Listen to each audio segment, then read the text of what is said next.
네, 저도 방금 전 광고 상당히 충격적이었는데요. 예. 정프로는 굉장히 또 발랄한. 네. 정프로 뭐 하나요? 예. 돈 번다. 아주 충격적이었습니다. 매력적이시죠? 예, 네, 매력생이 정프로님. 예. 네, 저희 오늘 찔링님 와 계시고요. 중국 전기차 시장 최근에 관심 많이 받고 있고 업데이트할 뉴스들이 많이 있습니다. 오늘 또 같이 공부해 볼 거고요. 인사 먼저 드리겠습니다. 안녕하십니까? 안녕하세요. 안녕하세요. 네, 안녕하세요.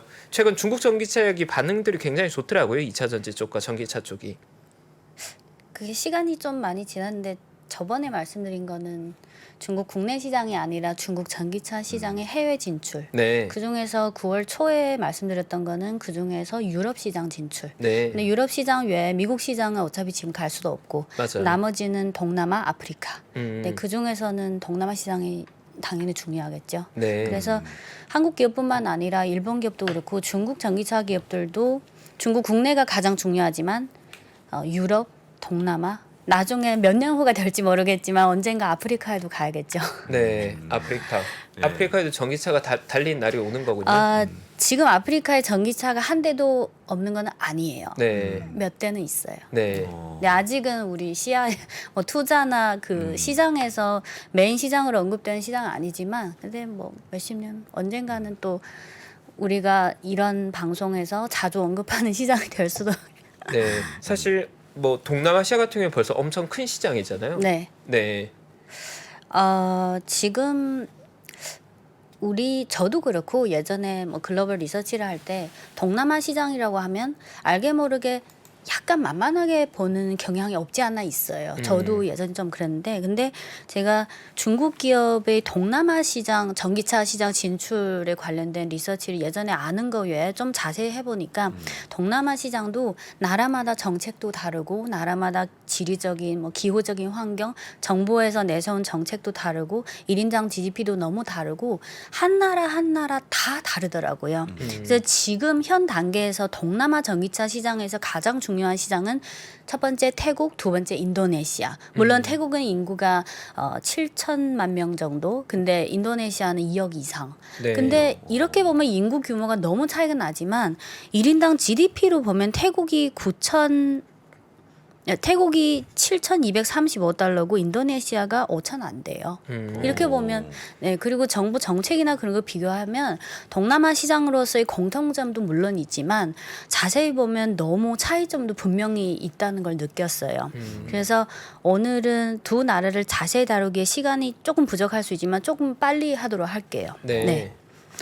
저번처럼 그 화면을 보시면요.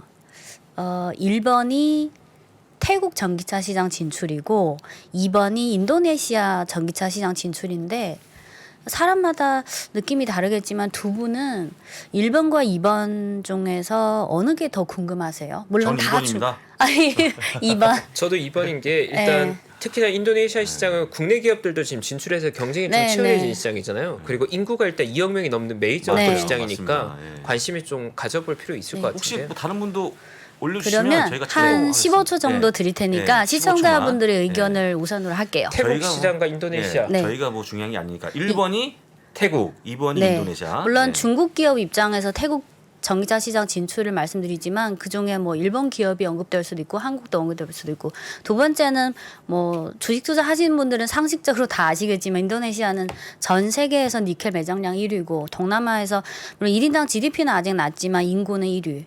근데 뭐 현대차나 LG 에너지 솔루션은 이미 인도네시아 시장에 진출했지만 시기적으로 조금 늦은 감이 없지 않는데 중국의 전기차 기업이나 배터리나 밸류체인 기업들도 지금부터 슬슬 들어가려고 해요. 네. 그러면 많은 분들이 답변 주셨는데 네. 2번이 압도적입니다. 네, 압도적이네요, 그럼 압도적. 2번 먼저 하고 예, 예. 시간 봐서 1번까지 할게요. 예. 네. 그 중국은 2009년부터 정부 차원에서 공식적으로 전기차 산업을 육성하겠다. 네. 그리고 2010년부터 본격적으로 전기차 보조금을 주기 시작했는데 태국이든 인도네시아든 대체로 빠르면 작년, 조금 늦으면 올해 최근 1, 2년부터 그제야 본격적으로 전기차 산업에 대한 그런 실질적인 육성 정책을 발표해요. 보조금도 포함해서. 네. 근데 인도네시아가 인구는 2억이 이상이지만 지금 인도네시아 전기차 시장에 대해서 간단히만 말씀드리면 네. 올해 1월부터 8월 누적 기준으로 인도네시아 국내 그 자동차 판매량, 내연차랑 전기차 다 합쳐서 자동차 판매량이 65.8만 대인데 그중 전기차가 3천여 대에 불과해요. 아. 그래서 신차 판매 중 지금 인도네시아는 전기차가 0.5%에 불과해요. 비중이. 침출이 매우 낮은 거네요. 네. 그러니까 지금부터 시작이에요. 초기 네. 단계 중에 초기 단계.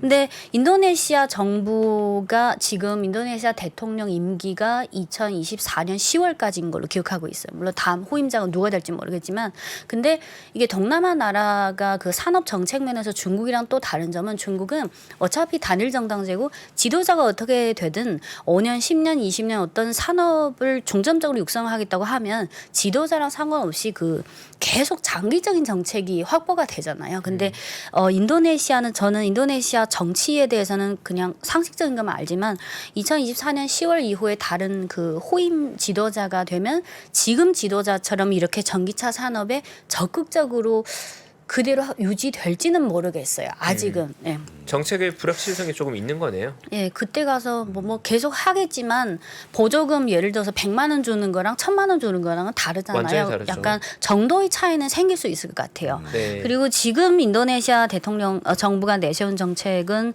작년 7월에 발표한 건데요. 2025년까지 인도네시아 현지 생산 자동차 중 전기차 비중을 20%까지 올리겠다. 그리고 2025년까지 순수 전기차를 현지에서 40만 대 생산하겠다. 2030년까지는 100만 대를 생산하겠다. 현지에서. 그리고 그때 가서 전기차 보유량을 220만 대까지 올리겠다. 2030년까지는 100만 대를 그리고 2050년부터는 신차 판매를 아예 100% 전기차로 하겠다라고 작년 7월에 명확히 발표했어요. 그래서 이런 장기 전략의 밑에 세부 지원 정책으로 그 인도네시아에서는 아직 자동차를 그 사치품 세금이 있어요.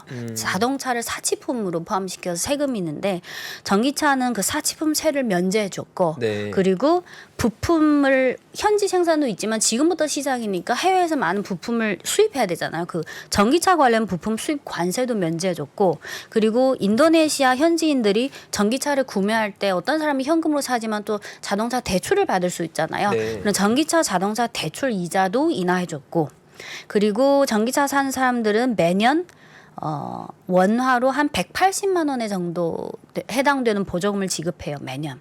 근데 지금부터 뭔가 적극적으로 하려고는 같은데 중국은 2009년부터 했잖아요. 근데 중국 현지의 전기차를 분석하는 그 연구원들의 코멘트를 보면 지난 10여 년간 중국 정부가 전기차 산업을 이렇게 적극적으로 육성해온 경험을 감안했을 때 지금 현 단계에서 인도네시아 정부가 지급하는 뭐 세금 면제든 보조금이든 중국 경험으로 봤을 때는 이 금액은 너무 부족하다. 더 세게 줘야 된다. 네, 이런 의견이 있었고요. 네. 그리고 지금 뭐 현대차 입장에서든 일본 기업 입장에서는 중국 기업 입장에서는 동남아 시장은 무조건 장기적으로 해야 되는 시장이잖아요. 근데 그렇죠. 한국 투자자 입장에서는 어떻게 생각할지 모르겠지만 뭔가 한국 기업이 인도네시아 동남아 진출하면 이제 5년 10년 후에 뭔가 과실을 얻을 수 있게 뭔가 좀 긍정적으로 생각하는데 부정적인 거는 아닌데 현지에서 이미 좀 인도네시아 전기차 시장은 장기적인 성장 잠재력은 분명히 있지만 하지만 진출할 때는 좀 현실적으로 냉정하여 봐야 할 점도 있다라는 의견이 이미 나오고 있어요. 불안 요인이나 리스크 너무 요인이 있다는 좋게만 보지 말고 좀 네. 현실적으로 그중에 뭐 내용은 길지만 몇 가지만 들면 인도네시아가 상식적으로 아는 거는 17,000여 개 섬으로 이루어졌잖아요. 그렇죠. 섬국가죠. 그러면 전기차 밸류체인을 구축하든 전기차를 많이 사용하든 판매하든 내륙적인 국가가 더 유리할까요? 17,000여 개 섬으로 이루어진 그런 지리적 환경 어느 게 더 편할까요? 당연히 내륙적인. 육지죠. 네, 그래서 네.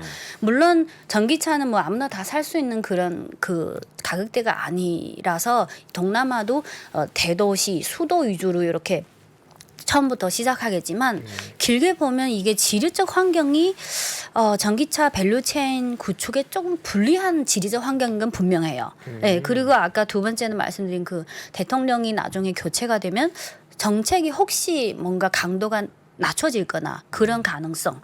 그리고 인도네시아가 물론 니켈 매장량이 가장 큰 메리트지만 또 이런 게 있어요.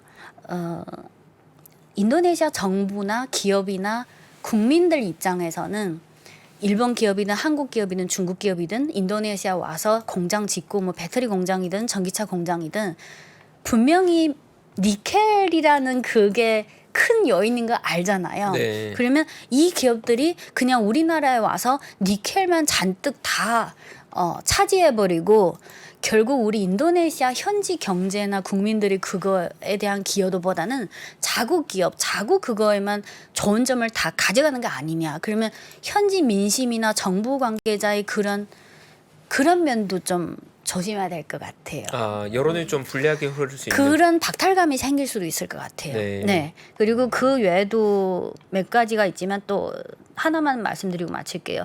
동남아 지역의 그 기후가 좀 공통점이 예를 들어 인도네시아가 반은 우기고 반은 건기잖아요. 그러면 대도시는 괜찮지만 평균적으로 말했을 때 그 도로 상황이 안 좋잖아요. 그러면 우기일 때는 예를 들어서 그 차 밑에 셰시가 침수될 그 확률이 높잖아요. 그렇죠. 그러면 네. 전기차 같은 경우는 그 밑에 셰시의 그 밀봉 작업을 확실히 잘해야 돼요. 그냥 미국이나 유럽이나 일본이나 중국의 도로 상황을 그냥 당연하게 생각하고 그렇게 하면 또 혹시나 어떤 사고가 날 수도. 그래서 중국의 뭐 자동차 기업이 올해 하반기부터 인도네시아 시장에 본격적으로 진출했기 때문에 올해 7월 이후부터 중국 현지에서도 중국 전기차 산업의 동남아 진출이랑 관련된 기사나 칼럼들이 많이 나왔어요. 그래서 그 중에 뭐 장기적으로는 성장 잠재력이 좋지만 그래도 현실적으로 진출할 때는 너무 좋은 것만 생각하지 말고 좀 인내심을 갖고 좀 냉정하게 봐야 된다 이런 의견도 있었어요. 아, 네. 시장 규모가 크다고 해서 무조건 낙관적으로 볼 것만 아니라는 거네요. 네. 결국 리스크 요인들이 좀 있다는 거네요. 네. 네.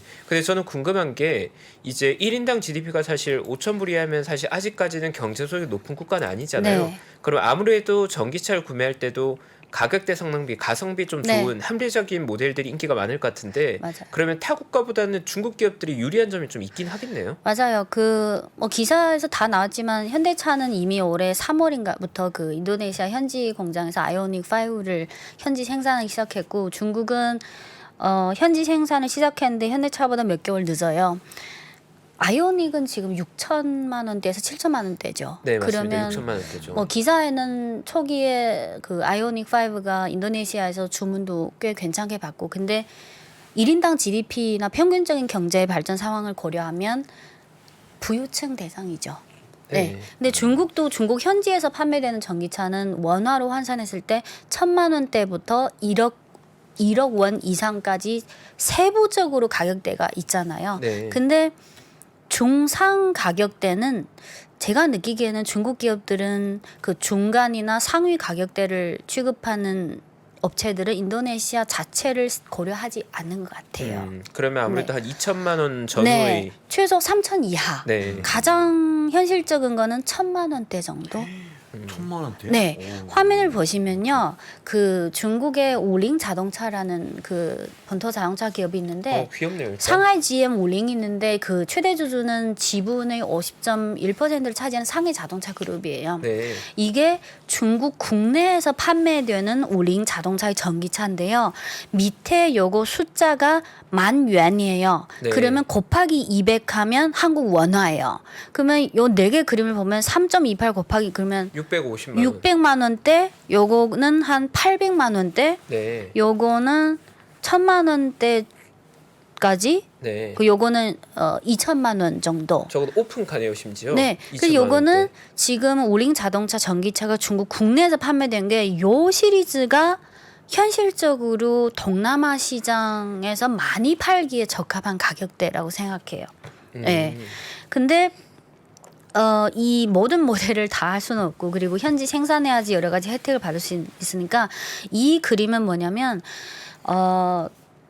현대차도 그렇고 예전에 해외 동남아든 해외 진출할 때 내연차부터 진출했잖아요. 네. 거기에서 파생된 게 전기차고 이 우링 자동차는 2017년부터 여기 인도네시아 현지 공장을 가동하기 시작했어요. 네. 근데 그거에부터 시작해서 올해 8월 달에 드디어 인도네시아 현지 공장에서 LEV라는 전기차를 이제 출고하기 시작했어요. 네. 여기 가격이 인도네시아 통화인데요. 원화로 환산하면 이게 아이오닉 5 가격이 3분의 1이에요. 3분의 1이요? 네. 많이 심하게 네. 차이 나네요. 그러니까 이거는 물론 중국 국내에서도 이렇게 저렴한 가격대 위주로 했지만 네. 현실적으로 동남아 시장에 또 맞는 가격대예요. 근데 중국에서는 이게 너무 저가지만 동남아 인도네시아에서는 이게 사치품 품목 안에 들어가는 가격대예요. 네. 그래서 사치품 그 세금 면제도 되고요. 네. 제가 알기로는 동남아시아의 차량 문화가 우리나라처럼 뭐 중형차나 세단 이런 문화가 아니라 소형차. 네, 소형차가 네, 원래 네. 메인인 걸로 알고 있긴 현실적으로, 하거든요. 네. 네. 그래서 그 유럽이나 태국이나 다른 나라는 중국에 적어서는 5개, 적게는 5개, 많게는 10개 기업이 진출했는데 인도네시아에 진출한 중국 기업은 해봤자 지금 3개예요. 네. 그 3개도 따지고 보면 실질적으로 본격적으로 진출한 거는 요거 우링 자동차예요. 네. 네. 이게 사실 뭐 스쿠터 같은 거 타다가 저런 차 타면 비바람 다 막아주고 굉장히 아늑하거든요. 그리고 우링 자동차 입장에서는 인도네시아를 진출 선택인 것 같잖아요. 근데 제가 느끼기에는 이 우링 자동차는 지금 인도네시아 진출 안 하면 안 되는 상황이에요. 아, 또 절박하군요. 아까 보여드린 600만 원대에서 2천만 원까지 중국에서는 저가에 속하는 그게 중국 현지에서도 경쟁 모델이 엄청 많거든요. 네. 그래서 그 초저가 가격대 그 전기차 시장은 이미 포화 상태예요. 그러면 마침 인도네시아라는 시장이 생겼으니까 이 회사는 이제 인도네시아에서 많이 팔아야 돼요. 네, 그래서 올해 8월부터 본격적으로 출고해서 팔기 시작했고, 그리고 그 외에 또 아까 3개 기업이 있다고 말씀드렸잖아요. 또 하나는 지뢰. 근데 이 기업은 아직은 실제로 들어간 게 아니고 그 한국 기사도 나왔지만 지난 7월에 인도네시아 대통령이 중국, 일본, 한국 이렇게 아시아 순방을 했어요. 그러니까 투자하라, 네. 투자 유치하는 순방인 것 같은데 중국에 방문했을 때 물론 뭐 시민 국가주석 다 정보가 많아. 그 중에 이 지뢰 부회장을 만났어요. 네. 그리고 나서 순방 끝나고 일주일 후에 이 지뢰 자동차가 뭐라고 했냐면 인도네시아 현지 공장을 건설하겠다. 10억 달러를 투자하겠다고 발표했어요. 네. 그래서 지금부터 뭐 부지 보고 아직 시작도 안 했어요. 여기 SUV가 메인이군요. 네, 이게 이 모델도 중국 현지에서 저가에 속하는데 근데 그 투자 계획은 발표했는데 자세한 거는 아직은 나온 게 없어요. 8월 달에 계획을 발표한 거라서. 네. 저는 사실 좀 낯선 브랜드 저거 영어식으로는 체리인가요, 이름이? 네, 지뢰. 중국어는 지뢰이고 영어는 CHER, 체리. 근데 지뢰. 네. 네, 취레이. 네. 너무 아까 그 우링처럼 초저가. 네. 제일 비싼 게 3천만 원. 아, 제일 고가가 3천만 원. 네, 네. SUV인데도 SUV 치고는 가성비가 네. 높은 그 모델이에요. 아까 말씀드렸다시피 중국은 내연차든 전기차든 지금 전기차에서 가장 저렴한 게 1,000만 원대고 그리고 제일 비싼 게 1억 5천까지 있거든요. 아주 가격대가 이미 세분화돼 있어요. 네. 그리고 세 번째 기업은 요거 좌측 상단에 한자가 동풍소강. 네. 네, 동풍소강이라는 기업이 요거 그림을 딱 보면 승용차가 아니라 뭐 화물차, 다목적 이렇게 상업용. 네. 그러니까 얘네들도 올해 8월 달에 그러니까 이 화물차 내연차는 현지 공장이 있는데 요거를 또 전기차로 해야 되니까 전기차 현지 공장 건설 계획은 있다. 네. 근데 그 세부적인 건 아직 발표 안 했어요. 네. 이게 개인 승용차랑은 아무 상관없는데 이게 왜 중요하냐면요. 인도네시아도 그렇고 동남아는 자동차 외에 오토바이가 중요하잖아요. 그렇죠. 그 오토바이 외에 또 아주 작은 소형 화물차를 승용차로도 쓰고 현실적으로. 그래서 지금 인도네시아는 오토바이 보유량이 1억 넘었고 자동차는 2천도 안 되거든요. 네. 그래서 이런 것들도 현지 상황에 맞게 그 가격대도 저렴하고. 근데 아까 말씀드린 우링 자동차는 이미 들어갔고 판매하기 시작했고 지루이는 뭐 계획은 발표했지만 언제 뭐 진도는 아직 모르겠고 요 동풍 소강은 아직은 세부적인 거 발표 안 했어요. 그래서 사실상 지금 인도네시아 전기차 시장에 진출한 중국 기업은 아까 그 우링 하나만 제대로 봐도 가격대는 아이오닉 5의 한 3분의 1. 그래서 애당초부터 사실 전기차 시장에서 꼭 비싼 게 좋다, 싼 게 나쁘다 그거 아니고 그 경제력에 따라서 그 제품의 포지셔닝이 다르니까 네. 뭐 현대차는 그 포지셔닝에 맞는 부유층으로 네, 타깃을 현대차는 약간 네. 프리미엄 브랜드로 가는 네. 거고 중국은 근데 약간 가성비 시간이 쪽으로. 흐를수록 양적인 거는 아무래도 현지 그 1인당 GDP에 맞는 저가차가 더 유리할 수 있어요. 그리고 올해 7월에 맥킨지에서 맥켄지나 이런 뭐 컨설팅 회사에서 글로벌 전기차 시장 그런 보고서를 발표하잖아요. 네. 맥켄지에서 동남아, 인도네시아를 포함해서 동남아 시장 전기차의 성장 잠재력이나 이런 시장 조사를 한 보고서를 했는데 설문 조사를 했는데 인도네시아 국민들이 전기차를 선택할 때 첫 번째로 중요시하는 거는 가격, 두 번째 브랜드, 세 번째 기술. 요거는 양적인 면이죠. 네. 그래서 저는 뭐 현대차 가격대가 6, 7천만 원대 비싸다. 우링이 그 가격이 3분의 1 이거는 아직은 승부가 나지 않았고 그리고 현대차가 나중에 낮은 가격대를 출시하기는 쉽지 않겠지만 네. 그리고 중국 이 우링은 워낙 높은 가격대를 취급한 적이 없어서 초기에는 각자 포지셔닝에 따라서 그에 맞는 고객들을 공략하는 걸 것 같아요. 근데 저도 기억나는 게 사실 저희 대한민국 역시도 90년대 초 제가 아주 어릴 때 떠올려 보면 대부분 이게 티코 이런 아주 작은 소형차가 네. 인기가 많았고 처음에는. 소나타 같은 건 사실 고급 차량 느낌이었잖아요. 네. 그랜저 그런 건 정말 고급형 세단이었고 네. 근데 그게 지금은 이제 메이저가 뭐 소나타가 엔트리급이 되고 그랜저가 메인이 된 거지. 저희도 90년대 초반 분위기 생각해 보면 아주 작은 차들 티코 네. 뭐 이런 것들이 메인이었던 것 네. 같거든요. 동남아 중산층이나 그 이하 분들을 고려하면 소형차가 가장 네. 현실적일 것 같아요. 그래서 저는 궁금한 게 저런 소형차에서 만약 가격 경쟁력이 중요해지면 네. 중국에서 만약에 제조 원가에 대한 경쟁력을 바탕으로 1,000만 원 언더의 제품들을 생산한다 그러면 네. 그 경쟁할 만한 국가들이 있습니까?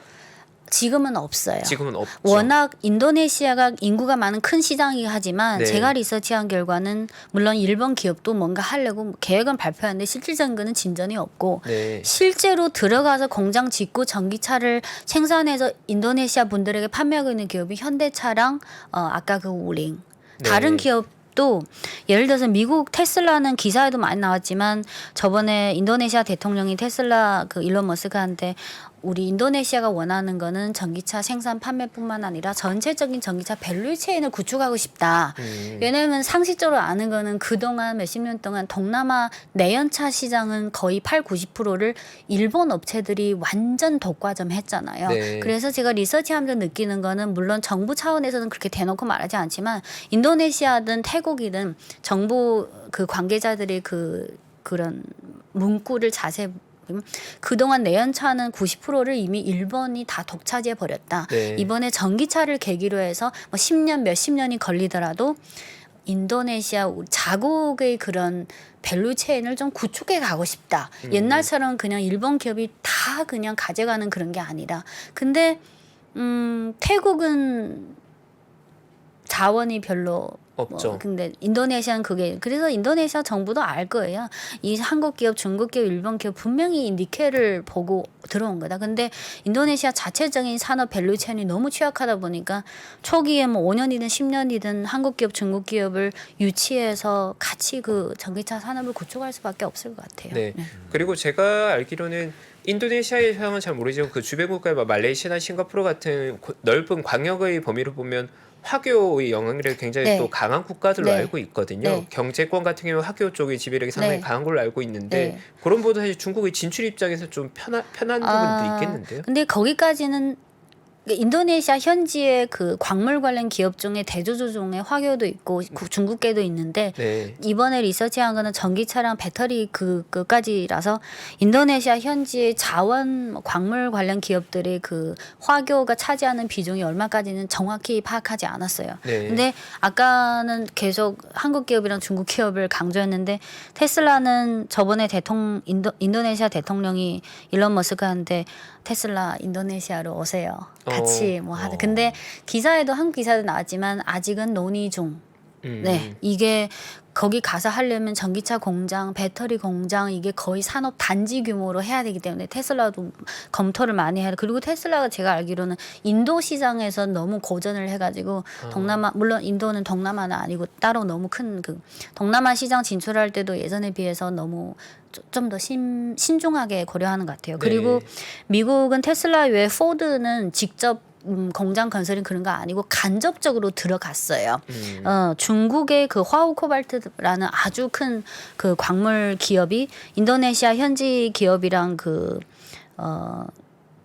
고압산 침물 그러니까 갈철광을 원료로 하는 고압산 침출 프로젝트 MOU를 체결했는데 원래는 중국 기업이랑 인도네시아 현지 얘네 둘만 하려고 했는데 갑자기 지난 7월에 포드도 대조조 중 한 명으로 이렇게 들어왔어요. 네. 그래서 거기에 협의에 나온 내용이 세 기업이 같이 개발하고 이 공장에서 생산한 니켈 제품을 포드 자동차에 매년 8.4만 통을 공급할 것이다. 그래서 포드는 이렇게 자원에 투자하는 걸로 간접적으로 들어갔고 또 독일 업체라고 하면 또 폭스바겐이고 BMW 또 밑에 미니라는 브랜드가 있죠. 있잖아요. 네. 폭스바겐은 자세한 거는 아직 없는 것 같은데 인도네시아에서 니켈 가공 공장을 건설하겠다는 의지는 밝힌 적이 있다. 네. 그리고 BMW 산하 미니는 올해 6월에 인도네시아에서 첫 전기차인 미니 쿠퍼 SE라는 걸 발표했어요. 현지 공장 아니지만. 네. 그래서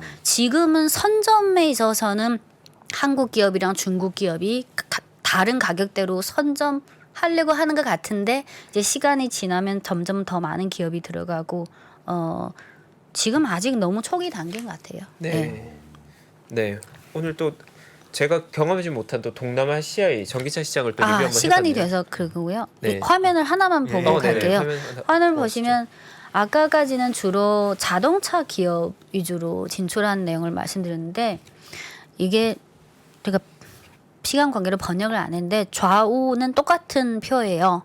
오른쪽에 파란색 박스로 친 게 인도네시아의 전기차나 그 위에 있는 배터리나 자원 밸류체인에 이미 들어간 또는 들어가고자 하는 계획을 발표한 중국 기업이에요. 네. 그러면 아까 말씀드린 우링 자동차, 동풍소강 자동차, 지르 자동차는 이미 말씀드렸고 중국 남방전력이라는 전력 국유 기업은 지금 인도네시아 현지에서 충전대를 대대적으로 투자하냐 할 거냐 이런 시장 조사 단계에 있어요. 그리고 밑에 중국어를 모르시더라도 이 중국 두 개 한자는 아시잖아요. 네. 이게 다 중국의 광물 자원 회사예요. 청산. 네, 네. 청산그룹, 화우, 코발트, 종유, 역근, 경림미,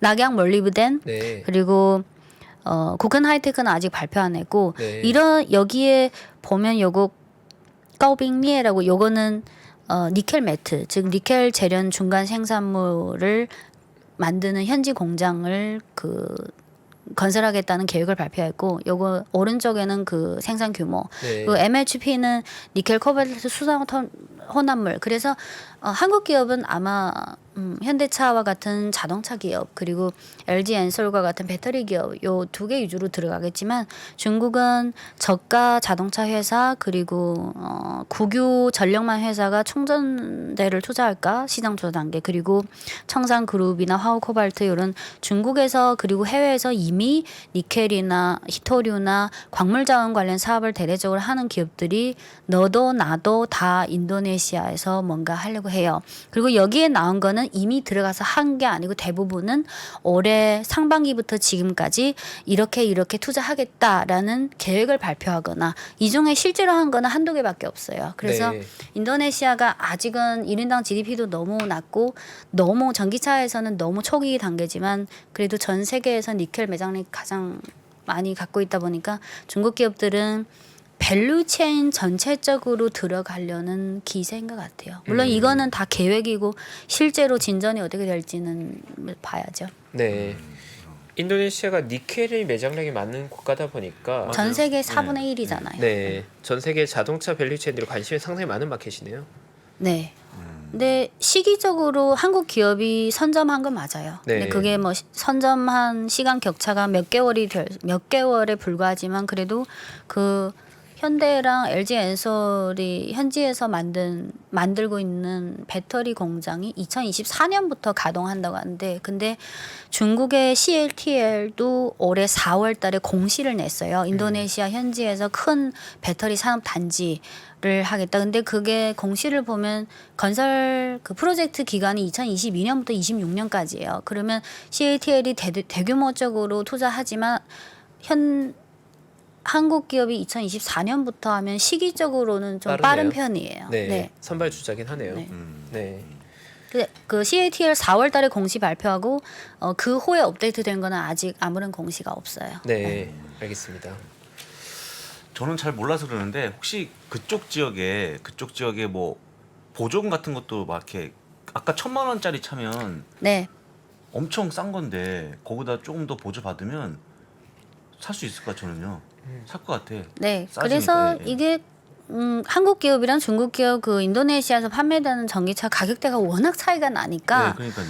제가 그리고 일본도 지금부터 투자하려고 해요. 일본은 이미 좀 오바스럽게 말하면 글로벌 전기차 시장에서 초기 단계 가장 소중한 초기 그 타이밍을 이미 놓쳤잖아요. 근데 저번에 7월 달에 인도네시아 대통령이 중국, 일본, 한국 3국을 순방했을 때 일본에 갔을 때 토요타 회장, 닛산 회장 했는데 토요타가 향후 5년 동안 인도네시아 현지 공장을 18억 달러를 투자하겠다. 근데 그 후에는 계획은 발표했는데 뭐 구체적으로 어떻게 할지는 제가 일본어로 일본 현지 기사를 검색해봐도 아직은 자세한 건 안 나와. 그래서 시기적으로는 한국 기업이 좀 앞선 거는 맞아요. 네. 그리고 보조금 아까 그는 제가 만약 인도네시아 중산층이라면 처음부터 물론 부유층들은 어느 나라 소수 부유층들은 가격은 상관없지만 그렇죠. 처음으로 내연차 계속 하다가 전기차를 좀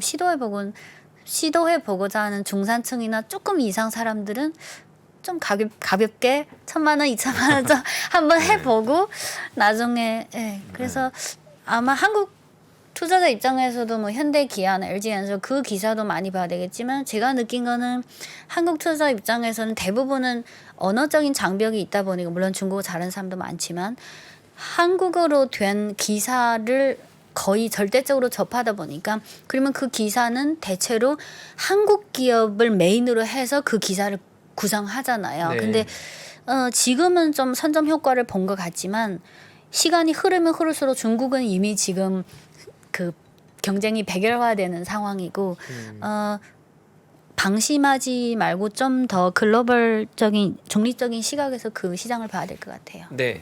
감사합니다.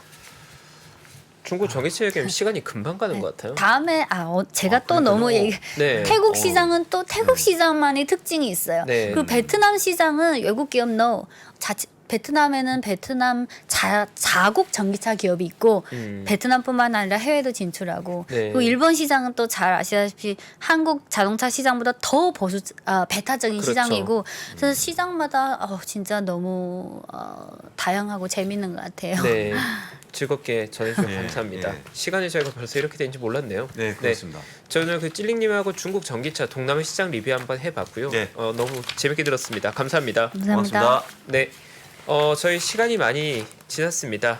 지금 오늘 미국 선물 저도 계속 보면서 진행하고 있는데 오늘 정말 널뛰기도 이런 널뛰기가 없네요. 업앤다운이 왜 이렇게 심한지. 네. 네, 오늘 희망하면 줄 건지 말 건지 저희 잠시 광고 보고 와서 부사장님과 함께 개장 시황 체크하겠습니다. 신고가에 5만 원 돌파할 때 5만 원에 따라 살 수 있나요, 우리? 내가요? 5만 원이 다시 내려가서 2만 원까지 와서 2만 원 떨어지면 신저가예요. 거기서 공부해서 쓸 수 있나요? 주식시장에 절대 변하지 않는 것이 두 가지 있습니다. 주가의 기본적인 움직임 그리고 투자하는 사람들의 심리입니다. 내가 팔면 오르고 사면 떨어진다고요? 주식에 대한 공부가 모자라서가 아닙니다. 주가를 만드는 투자자의 심리를 모르기 때문이죠. 하락장의 공포를 이기는 5가지 실전 투자 심리 전략. 박병창의 돈을 부르는 매매의 심리에서 지금 확인하십시오.